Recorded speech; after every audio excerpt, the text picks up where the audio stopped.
Hello, welcome to my channel. I'm going to talk about the Eight of Pentacles today, and I'll just do a very quick recap on the Seven of Discs as well, because I think they work in tandem, these two cards. Eight of Discs is a wonderful card to get. It's a very positive card. There is a little bit of a shadow aspect, which I'll go into later, but in general, I think it is a card that has lots of sort of pragmatic, straightforward advice. It's a nice card. It's Virgo, so it's Sun in Virgo. So yeah, it's a nice wholesome energy to it. Right. So let's just quickly talk about, before I talk about this card, let's just quickly recap about this. So this is a card that I have done before, and I will link that video. And it was, I chose Painter's Link Architect's Dream for this card. Crowley calls this card failure. I think he's a little too melodramatic with this card. There are positive aspects to it. It is Saturn in Taurus. And whenever we have Saturn, we have restrictions. Things aren't going how we want them to go. And we're there maybe thinking about giving up. But failure or hiccups or obstacles are inherent in any long-term project or creative process. They're part of it. So it's not so much avoiding failure as how we deal with failure. And I think Eight of Discs gives us a clue in how to navigate that. And as I said in my video for this card, I think Kate Bush and her whole attitude to her creative career is a fantastic role model for that card. So anyway, let's talk about this one. So this is Eight of Discs, or Eight of Pentacles. Crowley calls this prudence, and we are, as I said, we are Sun in Virgo. Virgo is an earth sign. The sun, well, it just, you know, when the sun, it allows things to grow, doesn't it? In a way, when the conditions are right, as long as we do our preparation, as long as we water our plant and we care for it, the sun will do a lot of the work for us. And I've noticed this myself, like this year has been fantastic for tomatoes, and there has been very little that I've had to do to get a bumper crop of tomatoes, where in other years, and I think these are supposed to be, this is supposed to be a tomato plant, perhaps someone correct me if I'm wrong, but I think this is supposed to be a tomato plant with blight. Maybe I've got that wrong. But anyway, some years, you know, the blight, the Saturn restriction happens, and other years we can just relax. And I think that is a lot of the message of this card, is to, you know, get down to it, to work steadily, to enjoy that work. I think, especially in this Rider-Waite card, that he really looks like he's, I think, quite enjoying what he's doing. He's taking his time. He's a craftsman. And I think maybe he's dispelled, he's let go of the doubts that we had here. He's definitely stopped procrastinating. And that is basically the advice of this card. There is a danger we have with Virgo, because Virgo is ruled by Mercury. There is always a danger that Virgo may overthink things, may start to worry, may start to interfere with the natural process. There is also the danger that they'll become like a perfectionist, or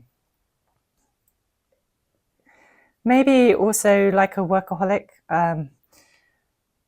and not being a when I say that word, I mean not really enjoying something and being really focused. And I mean, what I would say, as someone who's neurodivergent, being in my attention tunnel, you know, really focusing on something, but more working maybe based on anxieties or a sense of obligation or guilt. So you do have to be careful of your motivations here as well. Now, I just wanted to quickly before I show you the card, just recommend this book if you are at all creative. It interprets, every single tarot card from that basis. So it's like having your own little, I say little, having your own kind of coach or mentor or whatever. And I think it is good when you're doing a project or something and you need that little bit of a boost. It's it's a good book for that. And also I like the fact it goes in numbers, so all the 8s are together. So anyway, just the 8 of coins. I just wanted to quickly, just to give you an example of this book, really, in case it's one you don't know. And also what Jessica Crispin says about the 8 of coins, because actually this wasn't something that I had thought of as a downside, but I can see maybe, depending on your personality, you might think of it. So she says, she talks about how in the medieval era, that when you were an artist, you had to learn your craft, and that was a lot about reproducing things. So it's sort of apprenticeship. And artists then worked within these constraints, creating the same figures again and again throughout their careers. This is how the 8 of coins feels. It's not about individual glory, at least not yet. You are repeating the same task until you get really good at it, until you are able to perform consistently. This is a card of craft, not of art. I'm not sure I completely agree with that, because I think the two are kind of mixed, aren't they? And certainly now when we go into Kate Bush, I think with Kate Bush, a lot of her enjoyment seems to come from being in her studio and absorbed. And is that craft or is that art? I'm not sure. So anyway, let's just show you the card. So it's been quite hard to choose this card, I admit. Let me turn it over. I wanted to get a sense of, there are quite a few photos of Kate Bush in her studio through the years, and she always looks really happy and really relaxed and in her happy place. And I thought about how there is a link between that. I mean, I think this is from the Hounds of Love era, and who she was when she first started writing, when she was a teenager, when she was at school. They had the old piano in the shed, and she would go there after school and write songs for hours. Her commitment as a child was extraordinary. But this absorption, this her in her happy place. And I liked the idea of having this child in the background, because I know for me, like, I'm recording this in my office, and when I go into my office, that is when I feel connected as well. When I'm creating, I feel connected with that child in me. And weirdly, the older I get, the more I feel connected to her in a way. And so I liked that link. This is from Humming, and it is a song that was recorded as a demo and then never made the Kicking Inside or Lionheart albums. I'm not sure why. But then when Kate Bush released the other sides, this was a song on it. And these words, songs of your morning, come from the chorus. The chorus is, so maybe you may have many birds and many songs for your morning. You're so like a star upon me. You're so like a star upon me, to be one in your garden, humming, humming. So I nearly called this card, just wrote humming, because I thought, well, that is being absorbed, isn't it? That you can imagine him humming while he's doing those, he's making those discs. That is being absorbed in what you're doing. So I liked that idea.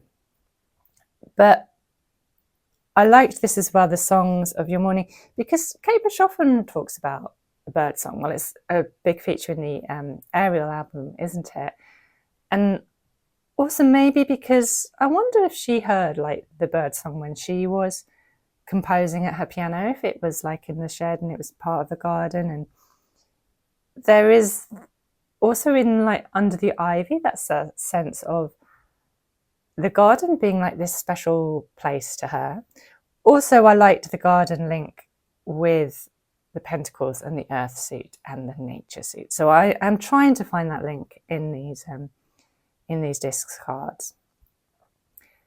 The star, so when she says, "You're so like a star upon me," you're so like a star upon me. I don't think Kate Bush herself, or maybe I'm wrong, I don't think she herself has said who this star is, but there's lots of suggestions that it is probably David Bowie that she is singing about. So it's about her inspiration and being inspired, who inspires her.